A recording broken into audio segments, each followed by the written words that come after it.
Operation news 2.0 અંતર્ગત એક investment ફ્રોડનો ગુનો નોંધવામાં આવ્યો હતો, જેના નાસ્તા ફરતા આરોપી પંકજ રમાનીની ધરપકડ સાયબર સેલ સુરત શહેર દ્વારા કરવામાં આવી છે સુરતથી.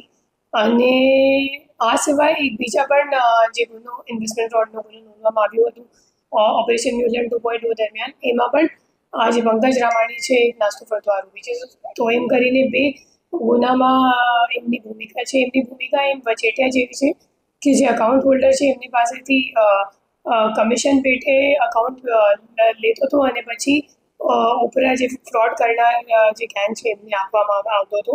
આ જે અકાઉન્ટ આમાં ઇન્વોલ્વ છે, આમાં 2,17,00,000નું ટ્રાન્ઝેક્શન થયું છે અને એનસીસીઆરબી પોર્ટલમાં આ અકાઉન્ટની સામે 37 એનસીસીઆરબી કમ્પ્લેન્ટ્સ આખા દેશમાં નોંધવામાં આવી છે.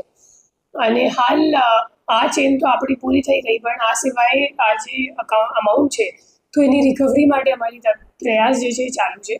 હું લોકોને અપીલ કરવા માંગુ છું કે તમને અગર કોઈ પણ વોટ્સએપ ગ્રુપ કે અથવા તો સોશિયલ મીડિયામાં અગર એડવર્ટીઝમેન્ટ કે જાહેરાત આપવામાં આવે છે કે તમને 400% રિટર્ન મળશે રોકાણ કરવાથી, અથવા તો તમારો પૈસો ડબલ થઈ જશે, ટ્રિપલ થઈ જશે, એવી રીતનું અગર કોઈ તમને જાહેરાત આપે છે તો એમાં વિશ્વાસ નથી કરતા. મોટાભાગે બધું ઇન્વેસ્ટમેન્ટ ફ્રોડ જ હોય છે. અને આ સિવાય વિડ્રોવલ માટે અગર એ લોકો કોઈ બ્લેક મની ટેક્સ અથવા પ્રોસેસિંગ ફી અથવા બીજો કોઈ ચાર્જીસ વિડ્રોવલ ફી વગેરે અગર એ લોકો વધારામાં જમા કરવા માટે અગર તમને જણાવે છે તો એ પણ એક મતલબ શંકાસ્પદ એમની એમઓ હોય છે.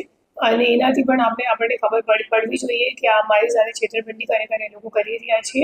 અને તરત જ 1930 પર કમ્પ્લેન્ટ કરવાથી તમારું અકાઉન્ટ તમારું જે અમાઉન્ટ છે એ કદાચ કોઈ અકાઉન્ટમાં ફ્રીઝ થઈ શકે એવી શક્યતા હોય છે.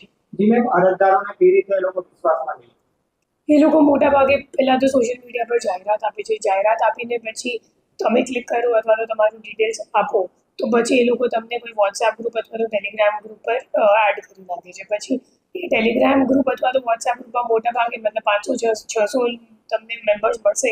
અને મોટા ભાગના જે માણસો છે એ ફ્રોડવાળા જ હોય છે. લોકો ડમી અકાઉન્ટ ક્રિએટ કરીને પછી બધાને નાખે છે અને અલગ અલગ મેમ્બર્સ મારફતે એ લોકો ગ્રુપ પર મેસેજ મોકલી આપે છે કે મને આટલું રિટર્ન મળી ગયું આ મહિનામાં, છેલ્લા મહિનામાં આટલું રિટર્ન મળી ગયું.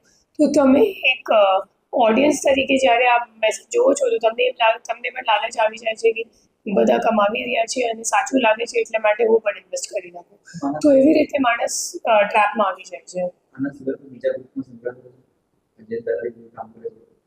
પંકજ રમાણી આ ઇન્વેસ્ટમેન્ટ ફ્રોડના ગ્રુપમાં તો સંકળાયેલ છે. આ સિવાય એમની એક ગુનાહિત ઇતિહાસ છે, જેમાં ઉમરા પોલીસ સ્ટેશનમાં કોરોનાના વખત જે કોરોનાની વેક્સિનની બ્લેક માર્કેટિંગ એક કેસ ઉમરા પોલીસ સ્ટેશનમાં પણ એમની વિરુદ્ધ નોંધવામાં આવી છે.